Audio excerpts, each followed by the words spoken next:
Everyone and I welcome you all to our YouTube channel civil services platform.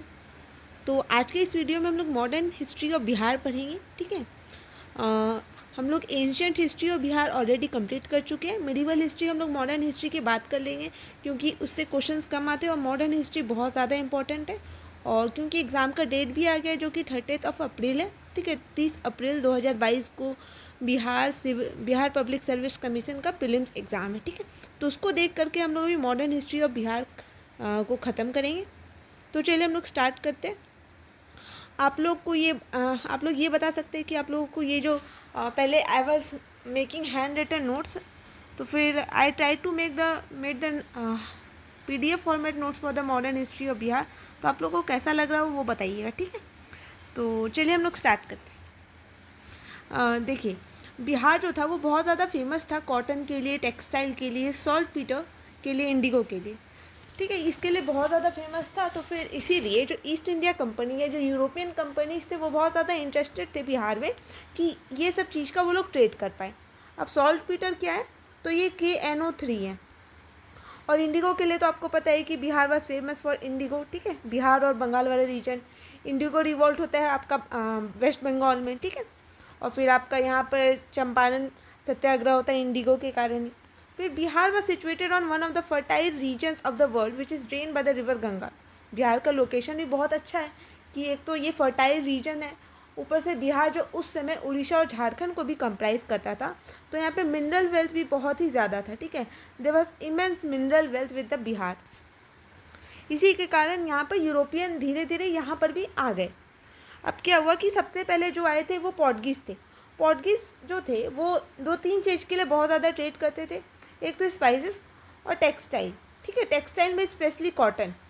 ठीक है, ये Portuguese. फिर British जो थे वो आए, वो अपना पहला फैक्ट्री 1620 में आलमगंज पटना में लगाते हैं फॉर सॉल्ट पीटर।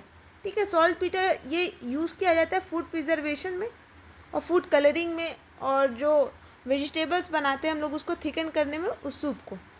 और फिर इसका यूज़ फर्टिलाइज़र्स, पेस्टिसाइड और फिर क्रैकर्स, ये सब में भी होता है। ये जो फैक्ट्री बनाते हैं आलमगंज में, presently the east India company at Gulzar Bagh is now turn into government printing press, जो कि अब जाकर के गवर्नमेंट प्रिंटिंग प्रेस में तब्दील हो गया है। फिर डच जो आते हैं वो कॉटन टेक्सटाइल में इंटरेस्टेड थे, सॉल्ट पीटर और फूड ग्रेन्स में। और जो डेन्स थे वो अपना फैक्ट्री बनाते हैं नेपाली कोठी पटना में। ठीक है, अगर क्वेश्चन आता है कि who has made the factory eight Nepali कोठी पटना, तो वो डेन्स थे। आगे देखते थोड़े डिटेल में। The first European company to enter in Bihar वो थे पोर्टुगीज़। ठीक है, फिर Hooghly was the first place in the region where the Portuguese establish the factory in 1579 और 80 when the emperor Akbar gave permission to a Portuguese captain Pedros Tavares. ठीक है, ये captain है पेड्रोस टेवर्स। और कौन दिया इनको परमिशन? एम्परर अकबर दिए थे। कहाँ पर बनाने के लिए? हुगली में। कौन? तो पोर्टुगीज़ को। कब? तो ये 1579 से 80। ये सब इंपॉर्टेंट है जो जो यहाँ पे अंडर मतलब मार्क किया गया है।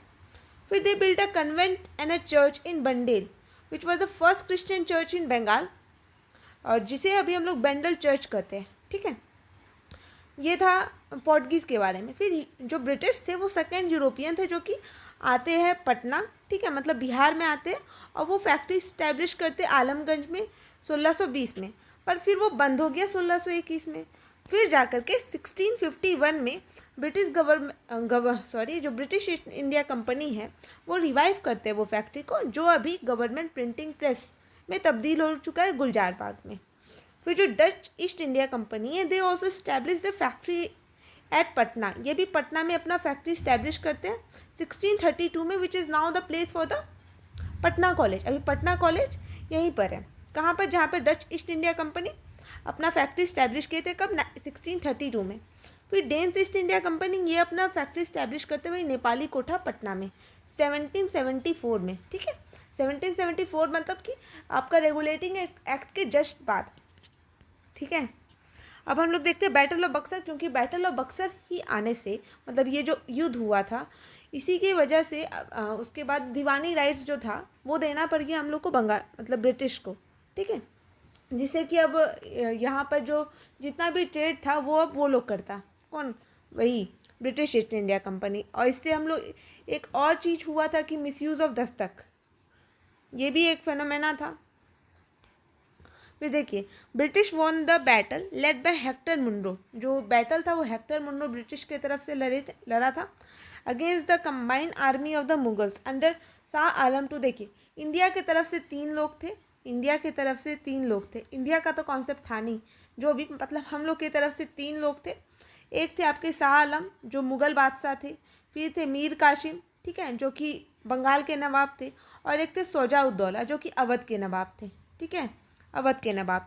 ये तीनों थे इस तरफ से, और इस तरफ से जो थे ब्रिटिश के साइड से वो तो हेक्टर मुनरो थे, ठीक है। इस टाइम रॉबर्ट क्लाइव जो थे वो जा चुके थे।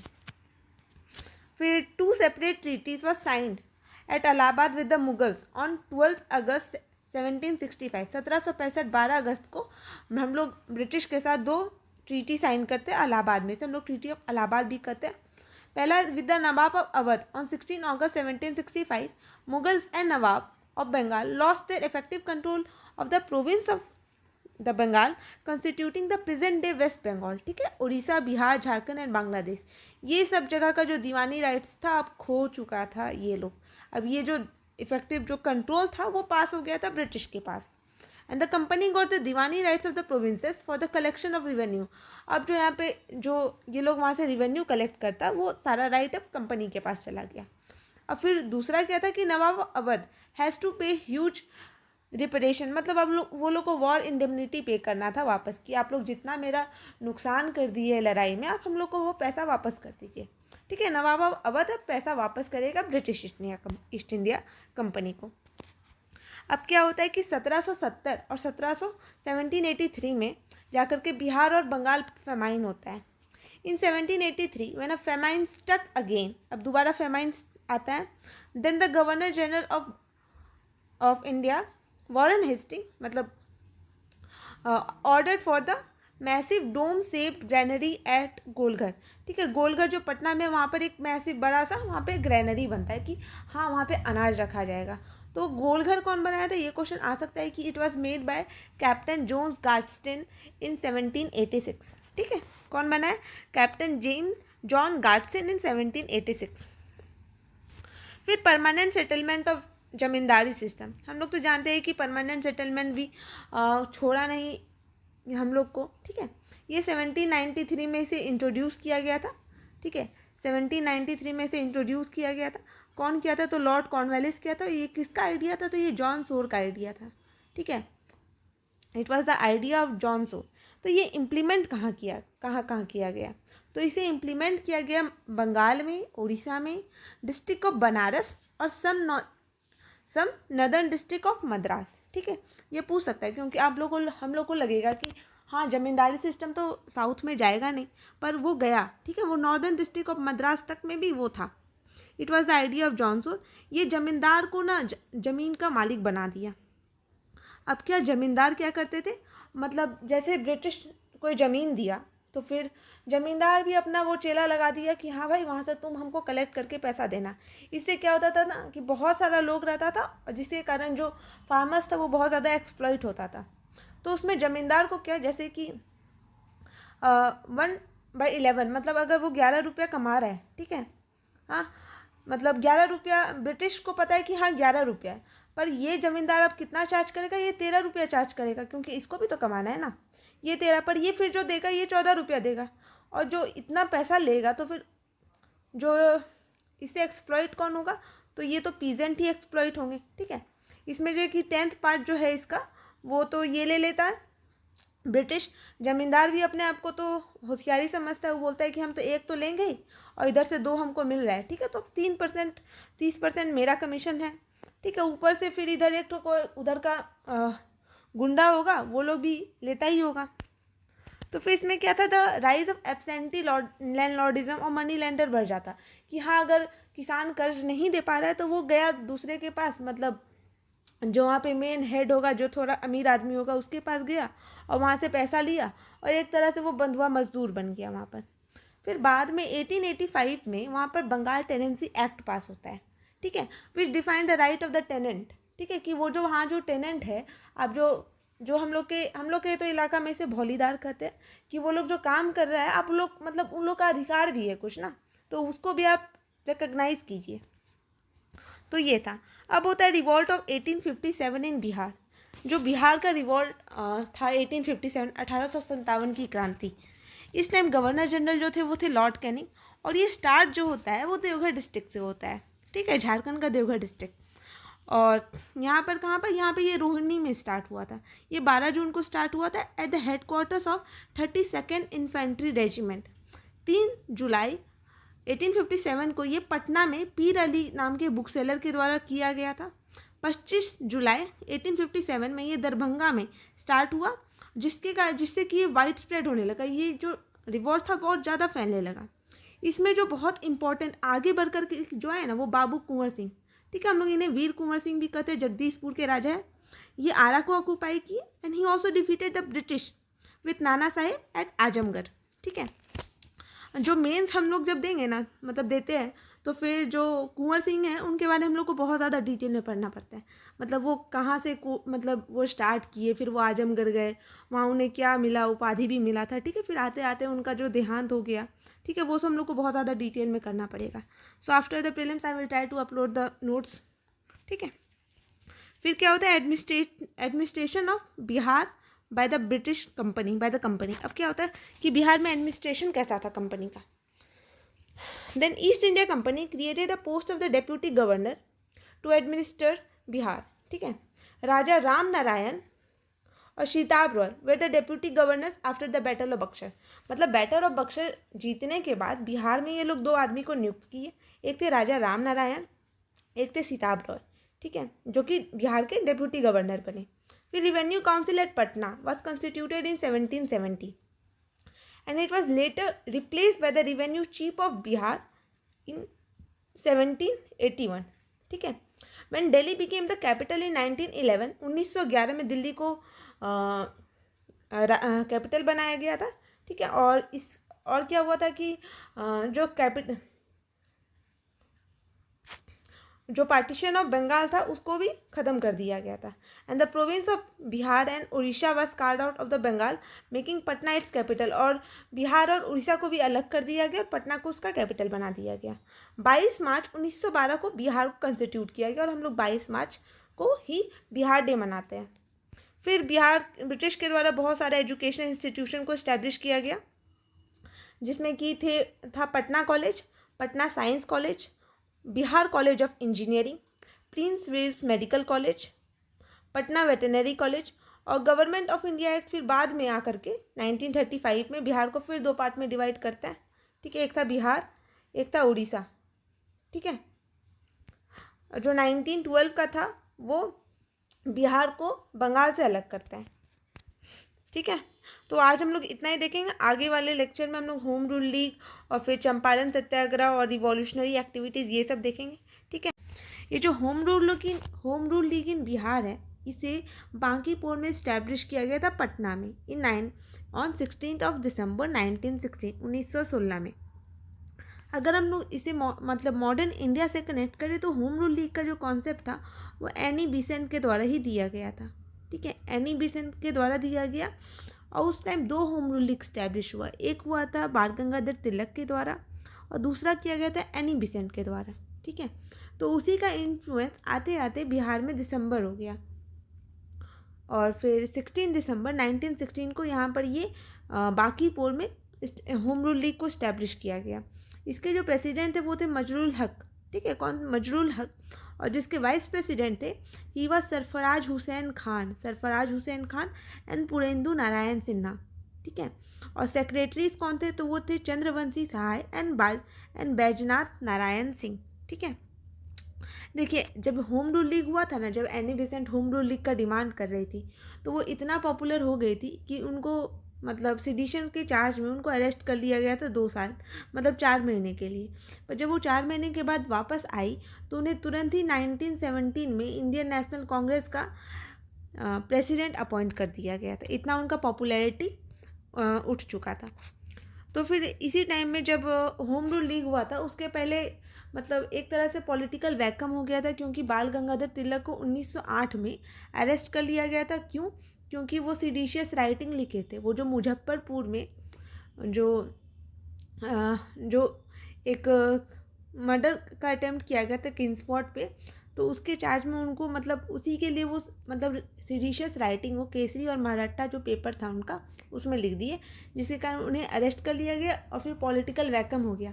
पॉलिटिकल वैकम क्रिएट होने के कारण अब जो वहाँ पे मतलब जो रिवॉल्यूशनरी लीडर्स थे वो सब आगे और अब रिवॉल्यूशनरी एक्टिविटीज़ करने लगे। मतलब आ रहा है, मतलब कहीं पर बम विस्फोट हो गया, कहीं पर कुछ भी लूट लिया गया, वैसा हो रहा था। तो वो बिहार में भी होता है। तो बिहार में क्या होता है, तो सचिंद्र नाथ सान्याल ही स्टैब्लिश्ड अ ब्रांच ऑफ अनुशीलन समिति इन पटना इन 1930। 1913 में अनुशीलन समिति का एक ब्रांच को स्टैब्लिश किया गया था पटना में। फिर बंकिम चंद्र मित्रा और BN कॉलेज ही मैनेज अनुशीलन समिति और फॉर्म क्या किए, Hindu boys association for teaching Vivekananda ideas.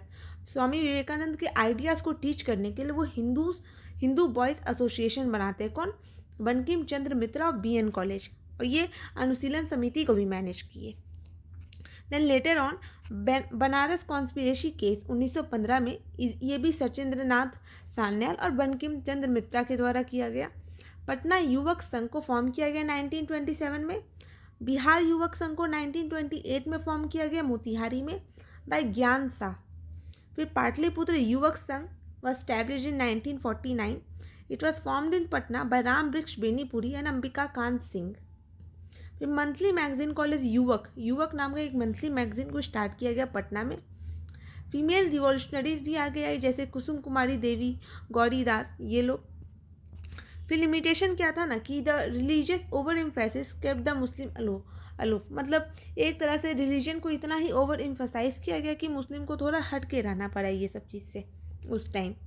इसी के कारण तो 1919 में फिर जब खिलाफत मूवमेंट होता है 1921 के टाइम में, तो फिर गांधी जी सोचते हैं कि नॉन कोऑपरेशन और खिलाफत मूवमेंट करके हम लोग उन लोग जो मुस्लिम हिंदू है वो लोग को यूनाइट करें, क्योंकि ये जो रिवॉल्यूशनरी एक्टिविटीज़ होता है इसमें हिंदू अलग हो जाते हैं, मुस्लिम एक तरह से अलग होने लगते हैं। फिर ये जो था ये अपर क्लास तक ही लिमिट था, अपर कास्ट तक। It was limited upper class involvement and lack of mass involvement, मतलब इनमें बहुत सारे लोग नहीं आकर के मास पार्टिसिपेशन नहीं होता था, जिसके कारण जो गवर्नमेंट था उसको आराम से सप्रेस कर लेता था और जो मूवमेंट था उसको बढ़ने नहीं देता था। फिर देखते हैं British Raj in Bihar under the British specially Patna retain its lost glory and emerge as an important strategic centre for learning and trade in British India. जो बिहार था वो ब्रिटिश के टाइम में, ठीक है, पटना मतलब Bihar under British specially Patna, मतलब जो पटना था वो अपना ग्लोरी खो दिया और एक इम्पॉर्टेंट स्ट्रेटेजिक सेंटर की तरह ये उभर के आता है for learning and trade in British India. It remained a part of Bengal presidency of British India until 1912। 1912 तक ये पार्ट रहा बंगाल प्रेसिडेंसी का। When the province of Bihar and Orissa was carved out of as a separate province, जब बिहार और उड़ीसा का carve out कर दिया गया। 1905 में there were several changes in the British administrative setup. 1905 के बाद ऐसा होता है कि 1911 में दिल्ली को कैपिटल बना दिया गया, जब दिल्ली दरबार होता है 1911 में, जिसको अटेंड किया गया था किंग जॉर्ज V के द्वारा। फिर Patna became a new city of the new province. Patna तब एक कैपिटल सिटी बनता है नया प्रोविंस का। And the city was stretched, ये वेस्टवर्ड स्ट्रेच हो गया था due to suit the administrative base, मतलब एडमिनिस्ट्रेशन को अच्छा से चलाने के लिए इसको थोड़ा वेस्टवर्ड की तरफ उसका जो बनाया गया एक जो डिस्ट्रिक्ट बनाया गया उससे थोड़ा वेस्टवर्ड शिफ्ट करके बनाया गया।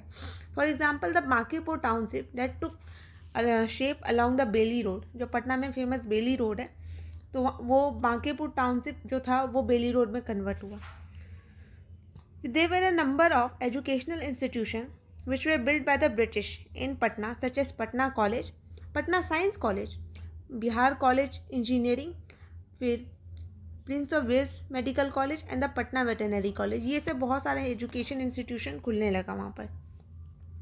अब कुछ मूवमेंट्स भी हुआ बिहार में, जैसे कि Bihar was one of the important active participant of the revolt and the movement of the freedom struggle against the British atrocities.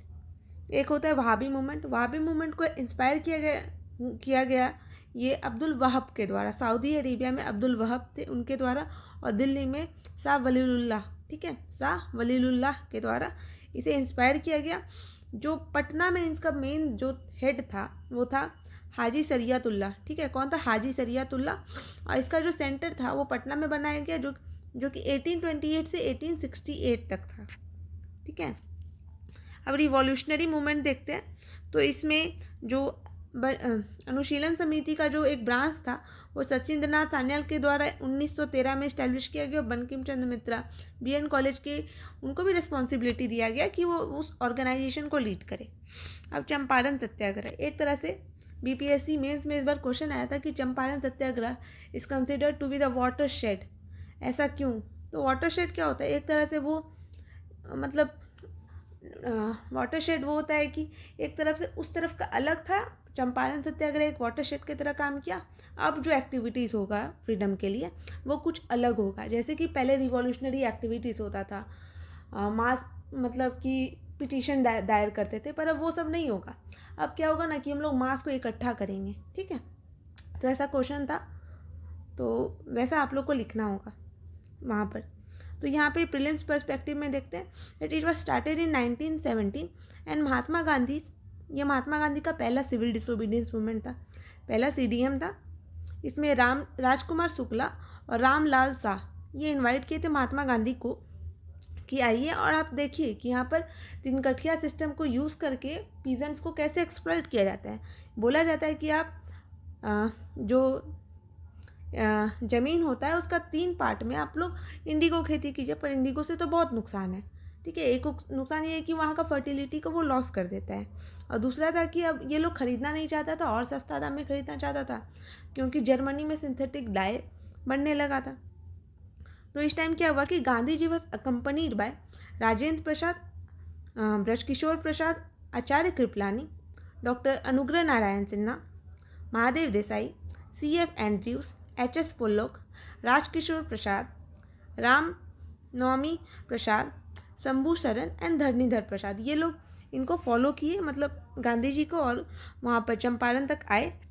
The movement force the British to form a committee, एक Champaran agrarian committee बना जिसमें कि महात्मा गांधी आकर के उसको head किए, head नहीं उसके एक मेंबर थे, ठीक है। और फिर वो बाद में कन्विंस किए, एक तरह से ये जीत मानते हैं कि हाँ वहाँ पर फिर इसको 3 कटिया सिस्टम को अबॉलिश कर दिया गया, और फिर जो पीजेंट्स थे उन लोग को कंपनसेशन दिया गया। It was the first victory of Gandhi civil disobedience movement, ठीक है। इसके बाद तो गांधी जी का बहुत ज़्यादा नाम होने लगा था। अगला हम लोग देखते हैं नॉन कॉर्पोरेशन मूवमेंट। तो इसी सब चीज़ से, जैसे आपका चंपारण होता है, खेदा होता है और अहमदाबाद होता है, ये 3 के बाद महात्मा गांधी का बहुत ज़्यादा नाम होने लगा। अब महात्मा गांधी इंडिपेंडेंस या फ्रीडम का रोड मैप बनाते हैं कि हम लोग को अब कैसे आगे बढ़ना है। तो अब नॉन कॉर्पोरेशन मूवमेंट में देखते हैं कि यहाँ पर बिहार में क्या होता है। इसको तो स्टार्ट किया गया था महात्मा गांधी के द्वारा in the backdrop of Jallianwala Bagh मैसाकर, ठीक है। खिलाफत movement and the Rowlatt act, ये सब के कारण जलियांवाला बाग, खिलाफत मूवमेंट और रॉलेट एक्ट, ये सब के कारण NCM को स्टार्ट किया गया। अगस्त 1920 में बिहार कांग्रेस मिलते हैं under the leadership of doctor Rajendra Prasad passed the non corporation resolution which was introduce by Dharanidhar Prasad and Shah Mohammad Zubair. आप लोग को ये सब नाम याद रखना है, ये सब बहुत इंपॉर्टेंट है। धरणीधर प्रसाद, शाह मोहम्मद जुबैर, ठीक है, ये लोग इंट्रोड्यूस करते हैं, रिजोल्यूशन पास करते हैं, किसके प्रेसिडेंटशिप में, तो राजेंद्र प्रसाद के प्रेसिडेंटशिप में। Then doctor Rajendra Prasad constituted the committee on the movement with Shah Mohammad Zubair and Mazharul Haque, ठीक है। ये कमेटी कंस्टिट्यूट किया जाता है ये दोनों को लेकर के, शाह मोहम्मद जुबैर और मजरूल हक। फिर Mahatma Gandhi inaugurated Bihar national college and its building Bihar Vidyapeeth in February 1922। इस टाइम बहुत सारा कॉलेजेस बनना स्टार्ट होता है नॉन कॉर्पोरेशन मूवमेंट के बाद। तो 1992 में महात्मा गांधी के द्वारा इस्टेब्लिश किया गया था बिहार नेशनल कॉलेज, और उसका जो बिल्डिंग था Bihar Vidyapeeth. Mazharul Haque started his newspaper motherland in September 1921 to disseminate the Hindu Muslim unity and Gandhian ideology. ये हिंदू मुस्लिम यूनिटी बताने के लिए और गांधीयन आइडियोलॉजी को फॉलो करने के लिए वो एक पेपर स्टार्ट करते हैं, न्यूज़पेपर, जिसका नाम है मदरलैंड, ठीक है, in September 1921, the Prince of Wales visited Bihar was oppose by the Congress.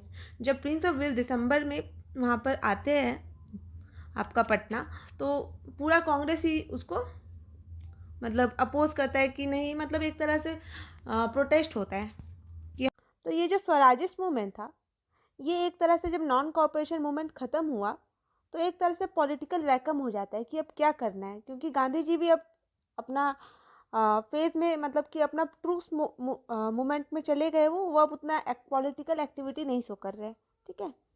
तो अब क्या होता है ना कि जो कांग्रेस था ये इसमें एक तरह से डिवीज़न हो जाता है, ये दो फेज़ में डिवाइड हो जाता है। एक है कि जो बोलता है कि हम लेजिस्लेटिव काउंसिल को ज्वाइन करेंगे, और दूसरा वो होता है जो बोलता है नहीं, हम लोग लेजिस्लेटिव काउंसिल को ज्वाइन नहीं करेंगे और हम लोग गांधीयन पाथ को फॉलो करेंगे, ठीक है। तो इसी time all India Congress session होता है गया में, और गया बिहार में, तो ये इसके लिए भी इम्पोर्टेंट हो जाता है। तो इसे प्रिसाइड करते हैं चित्तरंजन दास, और ये होता है दिसंबर 1922 को। यही सेशन में रिजल्ट हुआ कि कांग्रेस जो था वो बट गया, एक वो जो लेजिस्लेटिव काउंसिल में जाना चाहता था, और दूसरा जो उसको अपोज करके गांधीयन पाथ को सपोर्ट करता था। तो जो लेजिस्लेटिव काउंसिल में जाना चाहते थे, ठीक है, जो लेजिस्लेटिव में जाना चाहते थे वो थे CR दास, फिर मोतीलाल नेहरू और अजमल खान, ठीक है। और फिर जो गांधीयन आइडिया को फॉलो करेंगे वो होंगे वल्लभ भाई पटेल, C राजगोपालचारी और MA Ansari. They were the non supporters of the entry of the legislative council. फिर मोतीलाल नेहरू और चित्तरंजन दास जो है, ठीक है, मोतीलाल नेहरू और CR दास ये बाद में जाकर के स्वराज दल बनाते हैं। नारायण प्रसाद इसमें फर्स्ट चेयरमैन है और अब्दुल वारी इसका फर्स्ट सेक्रेटरी है, ठीक है। फिर एक ये जो स्वराज दल था उसका एक ब्रांच बिहार में भी खुलता है, जिसे श्री कृष्णा सिंह उसे लेड करेंगे, उसे हेड करेंगे, ठीक है। तो ये स्वराजिस्ट मूवमेंट हुआ। इसके बाद धीरे धीरे क्या होता है कि बिहार में अब साइमन कमीशन आता है, क्योंकि ऑल इंडिया में आता है, इसी में लाला लाजपत राय का डेथ भी हो गया था, उन पर लाठीचार्ज हो गया था। तो फिर इस टाइम क्या होता है कि एक ऑल इंडिया पार्टी मीटिंग होता है, ये आपका अनुग्रह नारायण सिंह के लीडरशिप में होता है। तो कमीशन जो है ये पटना भी पहुंचता है ऑन 12 दिसंबर 1928। तो साइमन कमीशन में क्या था कि इसमें कोई इंडियन मेंबर्स को इंक्लूड नहीं किया, बोला कि हाँ हम लोग इंडियन मेंबर्स को इंक्लूड करेंगे, बट जब वो आए तो देखा गया कि नहीं, इसमें तो इंडिया का कोई रिप्रेजेंटेटिव ही नहीं है, जो है सब ब्रिटिश ऑफिशियल्स है। तो इसके लिए हम लोग प्रोटेस्ट किए और बोले कि साइमन गो बैक, ठीक है। तो उसके बाद फिर अब बॉयकॉट मूवमेंट, क्योंकि ये तो बॉयकॉट मूवमेंट स्वदेशी मूवमेंट का ही पार्ट है, स्वदेशी प्लस बॉयकॉट, ये हम लोग 1905 जब से पार्टीशन ऑफ बंगाल होता है तब से हम लोग किए जा रहे हैं। तो इसमें ये था कि हम लोग जो फॉरेन गुड्स है उसको बॉयकॉट करेंगे और हम लोग देसी गुड्स को अडॉप्ट करेंगे, ठीक है, एक तरह से इंडिजिनस, कि हम लोग खादी को बहुत ज़्यादा प्रमोशन मिलने लगा अब। तो बिहार कांग्रेस में क्या होता है, in Bihar the Congress committee started campaigning to popularize the khadi through magic lantern to reach the villages and carry the signature campaign, ठीक है। ये लोग जाने लगे गांव गांव और खादी कैंपेन को प्रमोट करने लगे। और एक और बात कि ये जो PDF है आपको मेरे टेलीग्राम ग्रुप से मिल जाएगा, आप मेरे टेलीग्राम ग्रुप को ज्वाइन कर सकते हैं, जिसका आप सर्च कीजिएगा सिविल सर्विसेज प्लेटफॉर्म, FOM कीजिएगा, FROM नहीं, ठीक है, FORM नहीं, FOM, क्योंकि जो पुराना चैनल था वो क्योंकि मेरा टेलीग्राम ID डिलीट हो गया, तो वो भी चैनल में अब मेरा कुछ मतलब हम उसमें कुछ डाल नहीं सकते, तो जो होगा इसी चैनल पे होगा। इसमें मात्र अभी बहुत कम मेंबर है, ठीक है, आपको इसमें <50 मेंबर्स है अभी, क्योंकि ये चैनल नया ही क्रिएट किया गया है। तो आप लोग इसे ज्वाइन कीजिएगा, इसमें आपको ये PDF फ्री में मिल जाएगा। तो आगे हम लोग देखते हैं, आगे होता है पूर्ण स्वराज। पूर्ण स्वराज क्या होता है कि जब जवाहरलाल नेहरू जब कांग्रेस में आते हैं धीरे से, मतलब धीरे धीरे आते हैं, तो 1930 में रावी नदी के पास लाहौर सेशन होता है। तो वहाँ पर ये पूर्ण स्वराज का डिक्लेरेशन करते हैं कि हमको तो अब कंप्लीट इंडिपेंडेंस चाहिए, क्योंकि ये एक तो यूथ नेता थे उस टाइम, तो एक तरह से इनमें ये नहीं था कि अब हम लोग जो अगर वो डोमिनियन स्टेटस भी दे देता है तो हम लोग उसको सह लेंगे, नहीं, अब हम लोग को कंप्लीट इंडिपेंडेंस चाहिए। तो उसका प्रभाव बिहार में भी होता है। तो 20 जनवरी 1930 को the Bihar Congress working committee ये इंडोर्स करता है the complete independence of Congress through the unfurling of the flag. यहाँ पे झंडा रोहन हुआ और फिर हम लोग ये बोले कि अब हम लोग को भी आज़ादी चाहिए, कंप्लीट इंडिपेंडेंस। उसके बाद क्या होता है कि सिविल डिसोबीडियंस मूवमेंट। तो सिविल डिसोबीडियंस मूवमेंट जो हुआ ना, ये एक तरह से क्यों हुआ, क्योंकि साइमन कमीशन फेल हो गया और महात्मा गांधी जो 11 पॉइंट्स दिए थे, महात्मा गांधी 11 पॉइंट्स दिए थे, बोले थे कि तुम ये हमको करके दिखाओ, और इसका डेडलाइन दिए थे कि हमको 31 जनवरी तक हमको ये चाहिए, तुम दे दो, वरना हम लोग सिविल डिसोबीडियंस मूवमेंट लॉन्च कर देंगे। तो ये तो कर नहीं पाया ब्रिटिश, तब क्या, अब सिविल डिसोबीडियंस मूवमेंट लॉन्च हो गया। तो सिविल डिसोबीडियंस मूवमेंट में क्या होता है कि अब गांधी जी ये डांडी मार्च लेकर के जाएंगे। ये डांडी मार्च 24 दिन तक होता है और ये 12 मार्च को स्टार्ट हुआ था और ये जाकर के 6 अप्रैल तक हुआ, ठीक है, 1930। इसमें 240 माइल गांधी जी कवर किए और इसमें लगभग 78 मेंबर्स थे, आप लोग ये लिख सकते हो। फिर डॉक्टर राजेंद्र प्रसाद, अगर हम लोग से बिहार के कंटेक्स्ट में देखें तो doctor Rajendra Prasad after the salt Satyagraha choose the 6 अप्रैल 1930, ठीक है, 6 अप्रैल 1930 को वो बोले कि हम लोग इस डे को मूवमेंट स्टार्ट करेंगे। Pandit Jawaharlal visited Bihar for the success of the Satyagraha. He travel Bihar from 31 March to 3 April 1930। ये आते हैं बिहार में नेहरू जी और 31 मार्च से 3 अप्रैल तक बिहार में थे। ये मूवमेंट जो था ना, ये 2 जगह बहुत ज़्यादा अच्छा हुआ, एक था चंपारण, एक था सारण, चंपारण डिस्ट्रिक्ट और सारण डिस्ट्रिक्ट। और इसका इन्फ्लुएंस धीरे धीरे पटना में, बेतिया में, हाजीपुर, दरभंगा इस तरफ भी हुआ। ये जो मूवमेंट था ये एम्फसाइज किया खादी पर और फिर और स्ट्रॉन्ग मैसेज दिया इंटॉक्सिकेटिंग ड्रिंक कि हाँ भाई हम लोग को मतलब खाना पीना मतलब दारू वारू अल्कोहल से नहीं पीना। फिर रिफ्यूज़ल ऑफ द टू पे चौकीदारी टैक्स, चौकीदारी टैक्स देने से भी हम लोग मना कर दिए। स्वदेशी कमेटी को सेटअप किया गया था पटना में। मूवमेंट इसमें वीमेन का भी बहुत ज़्यादा पार्टिसिपेशन था, women her section of the society से इसमें आगे पार्टिसिपेट करती है। सच्चिदानंद सिन्हा, हसन इमाम, सर अली इमाम इसमें प्रोमिनेंट लीडर्स थे, ठीक है। फिर बीरपुर सत्याग्रह भी इस टाइम स्टार्ट किया गया। In the protest of the lathi charge on doctor Rajendra Prasad and professor Abdul Bari, Rai Dwarkanath ये लोग रिज़ाइन कर देते हैं बिहार लेजिस्लेटिव काउंसिल से। कौन? राय बहादुर द्वारकानाथ। फिर चंद्रावती देवी, राम सुंदर सिंह, ये सब और भी लीडर्स थे जो कि एक्टिव पार्टिसिपेशन किए थे। फिर चंपारण, भोजपुर, पूर्णिया, सारण, मुजफ्फरपुर ये सब इम्पॉर्टेंट डिस्ट्रिक्ट था जहाँ पर ये सब मूवमेंट फ्लरिश हुआ। फिर Gorkha police were employed for the brutal suppression of the movement, ठीक है।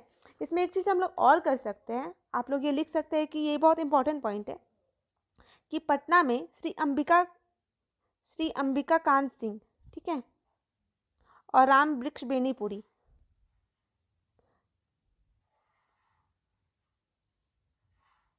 ये लोग जो थे ना, ये लोग क्योंकि बिहार जो था वो तो लैंडलॉक स्टेट है, तो यहाँ पे समुद्र तो मिलेगा नहीं कि हम लोग सॉल्ट सत्याग्रह को मतलब सॉल्ट को अबॉलिश करें, सॉल्ट लॉ को।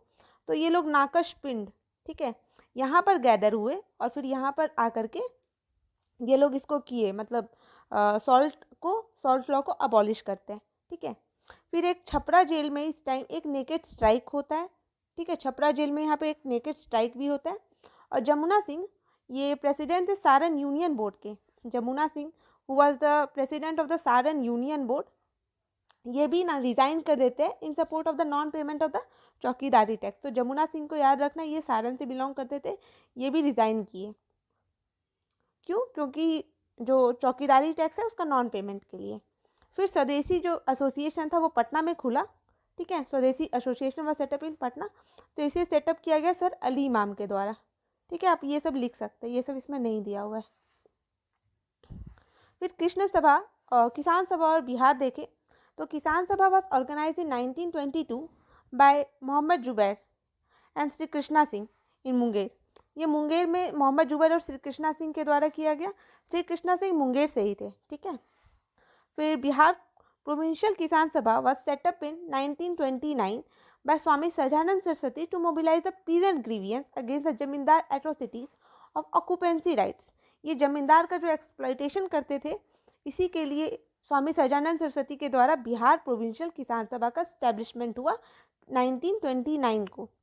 फिर यूनाइटेड पॉलिटिकल पार्टी को फॉर्म किया गया by the zamindars to suppress the peasant. जैसे कि बहुत ज़्यादा मतलब जो ये लोग करते थे, तो फिर जमींदार भी ऐसा किए कि वो लोग भी अपना पॉलिटिकल पार्टी लेके आए कि हाँ, क्योंकि तुम पीजेंट्स लोग हम पे कर रहे हो, हम भी तुम पे करते, तो टू सप्रेस द पीजेंट्स, ठीक है।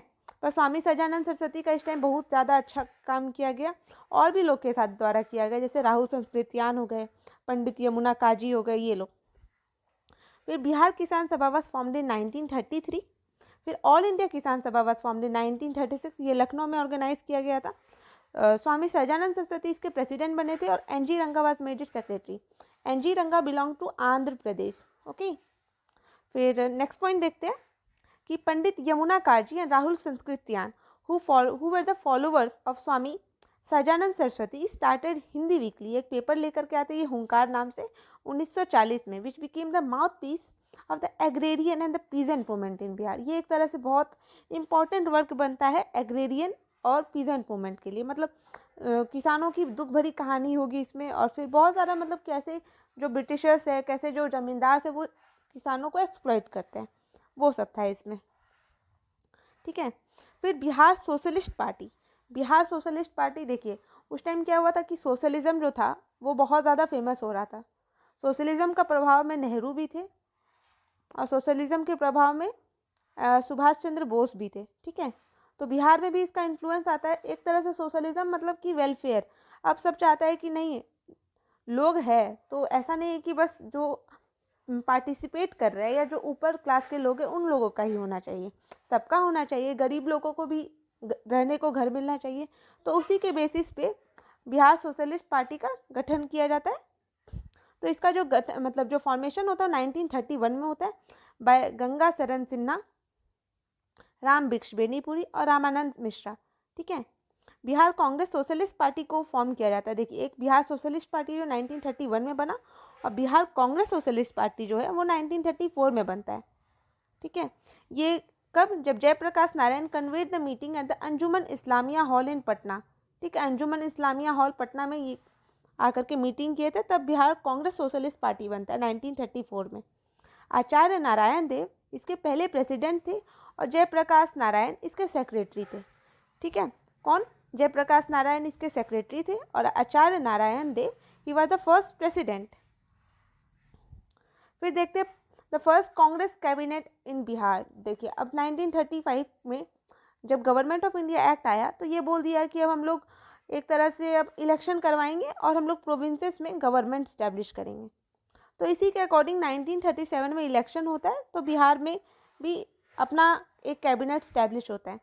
तो government of India act 1935 came with constitutional remedies and the provincial autonomy in the state, as well as the dual administration in the center, that resulted many constructive work. For example, election was held in 152 election zones. The Congress fights election with 107 members, from which 98 were the winners.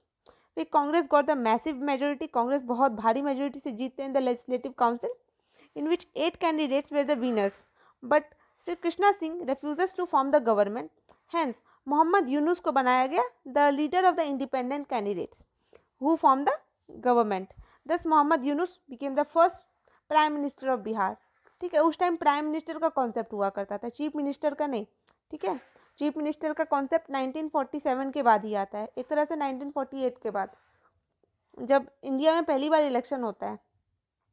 फिर on 20 July the Congress cabinet was formed by the Shri Krishna Singh. 20 जुलाई को Congress cabinet को form किया गया श्री कृष्णा सिंह के द्वारा।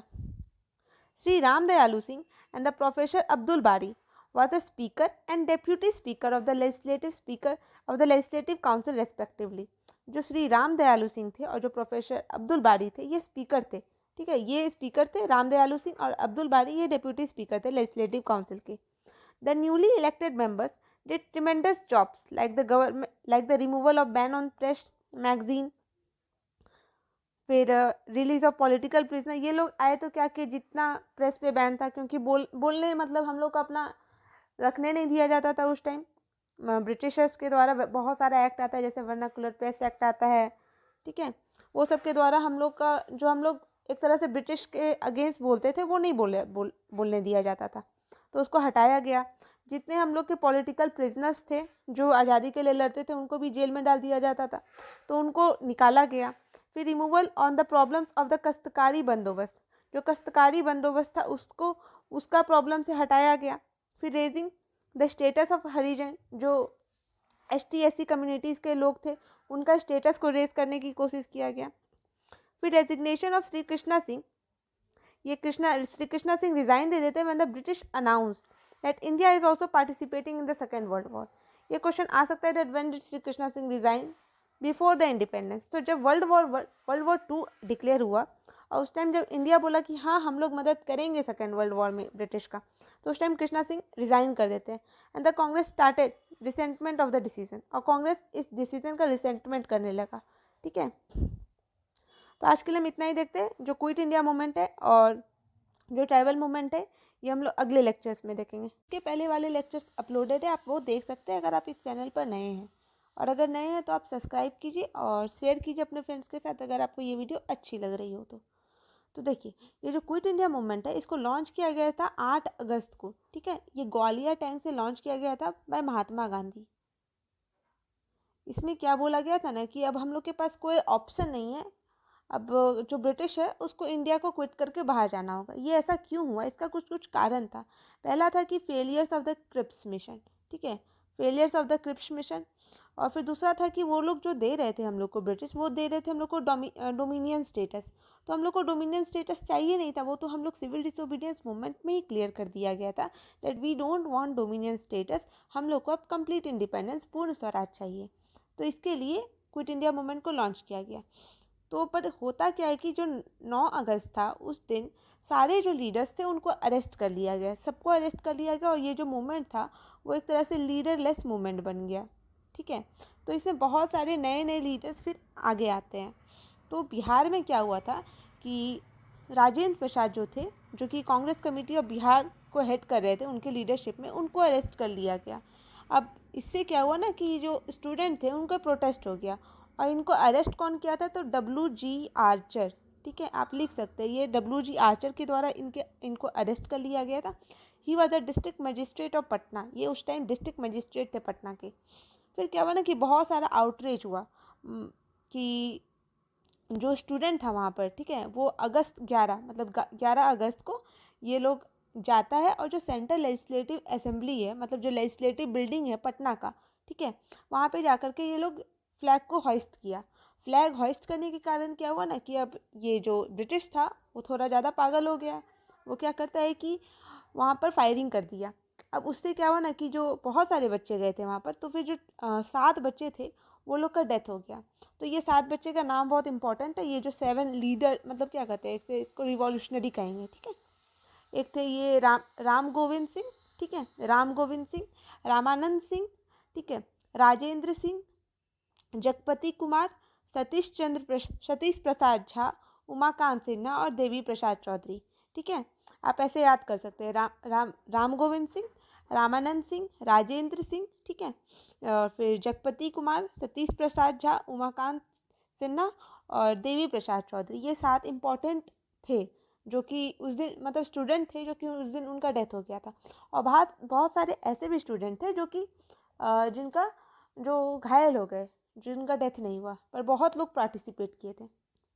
फिर क्या होता है ना कि अब मीटिंग होता है, एक जगत नारायण लाल के अंडर एक मीटिंग होता है, और ये बोलता है कि अब हम लोग डिस्ट्रक्शन स्टार्ट करेंगे। मतलब नया नया लीडर सब उभर के आ रहे थे, तो इसमें और 2 लीडर्स उभर के आते हैं। एक है जयप्रकाश नारायण, ठीक है, और एक है राम मनोहर लोहिया। ये दोनों भी बहुत इंपॉर्टेंट है बिहार में। जयप्रकाश नारायण क्या करते हैं, जयप्रकाश नारायण जो है वो एक यूथ ट्रेनिंग सेंटर को इस्टेब्लिश करते हैं। यूथ ट्रेनिंग सेंटर होता है, इसका नाम है आज़ाद दस्ता। ये नेपाल में इसको इस्टेब्लिश किया गया था। ये एक सीक्रेट एजेंसी था जो कि ट्रेन करता था यूथ को। ठीक है, तो इसका पहला जो बैच था उसको सरदार नित्यानंद सिंह, कौन, सरदार नित्यानंद सिंह, उसको ट्रेनिंग प्रोवाइड किए थे वो 25 यूथ को। और भी बहुत सारा सीक्रेट ऑर्गेनाइजेशन ओपन हुआ, जैसे कि भागलपुर में और एक पूर्णिया में। ठीक है, आप लोग ये लिखते जाइए। और फिर इसके साथ क्या होता है ना कि जो बिहार है वहाँ पे पैरेलल गवर्नमेंट भी स्टार्ट होता है। तो पैरेलल गवर्नमेंट आपका मेनली तिरहुत में, ठीक है, तिरहुत और दरभंगा में, ये दो जगह पैरेलल गवर्नमेंट स्टैब्लिश होता है 1942 में, ठीक है। इसमें और जगह जहाँ जहाँ है वो होता है चंपारण, पटना, गया, अरवल, सारण, सिवान, बांका, भागलपुर, मुंगेर, पूर्णिया और कटिहार, ये सब जगह में भी पैरेलल गवर्नमेंट स्टैब्लिश होता है। बहुत सारा वायलेंट इंसिडेंट्स भी होता है, जैसे सिवान में आपके जो इंसिडेंट हुआ था उससे एक एसोसिएटेड पर्सन है, उनका नाम है फुलेना प्रसाद श्रीवास्तव, ठीक है, फुलेना प्रसाद श्रीवास्तव। सारण में जगलाल चौधरी, ठीक है, दरभंगा में कुलनाद वैदिक, ठीक है, और कर्पूरी ठाकुर है समस्तीपुर से, पर वो दरभंगा में जाकर के अपना प्रोटेस्ट किए थे। फिर गया से है श्याम बिहारी लाल, ठीक है, श्याम बिहारी लाल। कटिहार से है ध्रुव कुमार, ठीक है, ये 13 साल के ही छोटे बच्चे थे जिनको शॉर्ट कर दिया गया था। और दुमराव से थे कपिल मुनि। ये सब इंपॉर्टेंट लीडर्स है। सिवान से फुलेना प्रसाद श्रीवास्तव, सारण से जगलाल चौधरी, दरभंगा से कुलानंद वैदिक और कर्पूरी ठाकुर समस्तीपुर से, पर वो प्रोटेस्ट किए थे दरभंगा से। गया से श्याम बिहारी लाल, कटिहार से ध्रुव कुमार जो कि 13 साल के थे और उनको शॉर्ट डेड कर दिया गया था, और दुमराव से कपिल मुनि, ठीक है। फिर पैरेलल गवर्नमेंट जो तिरहुत से थे वो 2 महीना के लिए हुआ था, वहाँ पर पैरेलल गवर्नमेंट स्टैब्लिश कर दिया गया था। बांका में अमरपुर नाम का एक जगह है जहाँ पर नेशनल गवर्नमेंट को सेटअप किया गया था, और चंपारण में भी एक separate government that is a parallel government को सेटअप किया गया था। इसके अलावा एक और चीज़ था जो कि था इंडिविजुअल सत्याग्रह, ठीक है, इंडिविजुअल सत्याग्रह। ये क्या हुआ था कि सबसे पहले जो थे वो थे श्री कृष्णा सिंह, जो फर्स्ट चीफ मिनिस्टर थे बिहार के, श्री कृष्णा सिंह थे। ये पहले सत्याग्रही थे जो इंडिविजुअल सत्याग्रह किए थे। और दूसरा थे उनके दोस्त अनुग्रह नारायण सिंह, ठीक है, अनुग्रह नारायण सिंह, ये दूसरे थे। तो और इसमें बहुत सारे लोग एसोसिएटेड थे जो कि अलग अलग जगह से किए, जैसे गया से किए आपका गौरी शंकर सिंह, और सिलाऊ से किए आपका श्यामा नारायण सिंह। फिर प्रियवदा देवी आपकी गया से की। फिर जगत रानी देवी आपका गया से, और जानकी देवी, ये 3 फीमेल रिवॉल्यूशनरी लीडर्स है जो कि इंडिविजुअल सत्याग्रह में पार्टिसिपेट की थी, ठीक है। फिर हम लोग फ्रीडम फाइटर्स देख लेते हैं यहाँ पर। देखिए, state has given famous leaders like Swami Sahajanand Saraswati, Shaheed Baikuntha Shukla, बैर विभूति अनुग्रह नारायण सिंह, ये बिहार विभूति है, ठीक है, बिहार विभूति अनुग्रह नारायण सिंह, मौलाना मजहरुल हक, ठीक है। फिर लोक नायक जयप्रकाश नारायण, फिर भद्रायाजी, फिर पंडित यमुना काजी और डॉक्टर मकफूर अहमद आज़ागी, ठीक है, आज़ादी। फिर उपेंद्र नारायण, ये आज़ाद इनको कहते हैं, और प्रफुल्ल चक्की वेर ऑल्सो रिवॉल्यूशनरीज इन बिहार। उपेंद्र नारायण जिन्हें आज़ाद भी कहा जाता है, और प्रफुल्ल चक्की, ये भी इम्पोर्टेंट थे बिहार में, ठीक है। अब अगर हम लोग ट्राइबल मूवमेंट देखते हैं तो ट्राइबल मूवमेंट तो मेनली एसोसिएटेड झारखंड से है, पर क्योंकि बिहार का भी मेजोरिटी एरिया पड़ता है और जब ये हुआ था तो उस टाइम तो ये बिहार ही था, तो हम लोग को वो भी देखना बहुत ज़्यादा इम्पॉर्टेंट हो जाता है। तो सबसे पहले हम लोग देखेंगे जो हो और मुंडा रिवॉल्ट हुआ था जो कि छोटा नागपुर एरिया में हुआ था, ठीक है। इसको जो हेड किए थे वो थे राजा परहत, ठीक है। कौन? राजा परहत। ये 1820 के टाइम में हुआ था, 1820 में। फिर एक हुआ था कोल रिवोल्ट, ये बुद्धू भगत के द्वारा हेड किया गया था इन 1831 और ये छोटा नागपुर में हुआ। फिर है भूमिज रिवोल्ट, ये गंगा नारायण के द्वारा हेड किया गया, ये 1832 1832 में होता है और ये सिंहभूम और बीरभूम मतलब कि अभी का जमशेदपुर वाला इलाका और जो आपका जो उसके सटा हुआ जो रांची से नीचे है, ठीक है, ये वाला इलाका हो जाता है और ये थोड़ा धनबाद साइड में भी जाएगा। फिर संथाल रिवॉल्ट तो जानते हैं कि राजमहल हिल्स, ये 1855 में हुआ था। ये 1857 रिवॉल्ट के कुछ साल पहले, मतलब ये मोस्ट प्रोबेबली 1855 से 56 में हुआ था, ठीक है। ये दोनों टॉपिक आपको प्रिपेयर करना है मेंस के लिए, ठीक है। This two things are important, पर ये शायद ही आएगा क्योंकि ये 66 में आ चुका है, पर फिर भी आप लोग प्रिपेयर करके रख सकते हैं, ये बीपीएससी मेंस के लिए। बिरसा मूवमेंट मतलब बिरसा रिवॉल्ट जो हुआ था, मुंडा रिवॉल्ट, ये बिरसा मुंडा के नेतृत्व में हुआ था। इसे उलगुलन रिवॉल्ट भी कहते हैं या फिर ग्रेट टिम्यूल्ट भी कहते हैं। ये छोटा नागपुर के एरिया में हुआ था। फिर ताना भगत जो रिवॉल्ट है, इसे जतरा भगत के द्वारा किया गया था 1914 में और ये छोटा नागपुर एरिया में हुआ था, ठीक है। फिर ये जो डिवॉल्ट हुआ था वो मेनली इसलिए होता था क्योंकि एक तो ये लोग बहुत ज़्यादा रिवेन्यू कलेक्ट करते थे, फिर दूसरा था कि इन्फ्यूज़न ऑफ दिकू, ये लोग एकदम जो बाहरी लोग रहता था उन लोग को घुसा देते थे, बोलते जाओ वहाँ पर और जा करके अपना मर्जी से राज करो, और फिर ट्राइबल लोग को एक्सप्लॉइट होता था। तो वही होता था, तीसरा चीज़ था वो ट्राइबल मतलब एक्सप्लॉइटेशन ऑफ द ट्राइबल, और जो चौथा चीज़ था वो था मनी लेंडर। इतना ये लोग कर्ज में डुबा देता था सबको कि ये लोग को जाके मनी लेंडर से पैसा लेना पड़ता था और बाद में वो मनी लेंडर के ही कब्जे में आ जाता था। ठीक है। तो देखिए, संथाल मतलब रिवॉल्ट वे mainly against the British annexation of land और द रेवेन्यू पॉलिसी और ऑक्यूपेशन बाय आउटसाइडर्स और for the forest right. They were localize, unorganize and very violent. Santhal Pargana was created by the British to pacify the Santhal uprising and Kanu was arrested in 1866। ठीक है।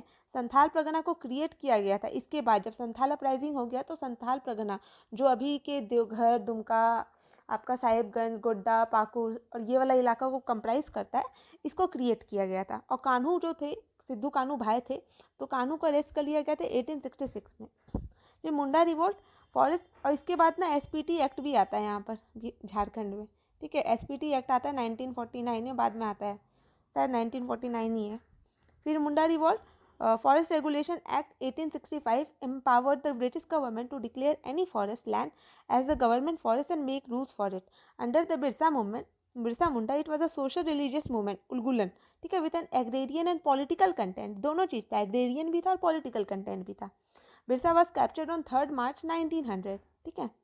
एक तरह से जो Birsa movement था ना, बिरसा अपने आप को बोल रहे थे हम भगवान के ही है, मतलब भगवान के दूत है, एक तरह से बोलते थे हम भगवान ही है। ठीक है, भगवान हमको भेजे है। और फिर क्या कहते थे कि जो बोलते थे कि तुम सारा रिलीजन, मतलब एक तरह से हमको भगवान मांग, और ये सिंह बोंगा, ठीक है, एक गॉड होता है सिंह बोंगा, उनकी पूजा किया करते थे। ठीक है। फिर Tana Bhagat movement, it was mainly a religious movement with the adoption of Hindu practices को अडॉप्ट करने के लिए था। ठीक। फिर हम लोग देखते हैं कि एक क्वेश्चन लास्ट ईयर आया था, who was the first chief minister of Bihar, तो डॉक्टर कृष्णा सिंह। फिर फर्स्ट गवर्नर ऑफ बिहार तो जयराम दास दौलत राम। फिर first president of India who was doctor Rajendra Prasad, he was also from Bihar। और on 15th November 2000 the modern state Jharkhand was carved out from the southern Bihar. जो southern Bihar ये वाला पूरा था, तो इसके कार्व करके ये झारखंड बन गया, और इसे हम लोग बिहार बना दिए, मतलब ये बिहार बन गया, बिहार रह गया और ये झारखंड बन गया। ठीक है। तो इससे हम लोग पूरा मॉडर्न हिस्ट्री को कंप्लीट करते हैं, जो मॉडर्न बिहार हिस्ट्री है। ठीक है। अगर आप लोगों को और भी हेल्प चाहिए, इन द सेंस कि अगर आपको मेंस के नोट्स चाहिए और मेंस से रिलेटेड वीडियो चाहिए हिस्ट्री का स्पेसिफिक, तो आप मैसेज कर सकते हैं, आप कमेंट कर सकते हैं। ठीक है। टिल देन आप लोग पढ़ते रहिए। Thank you so much.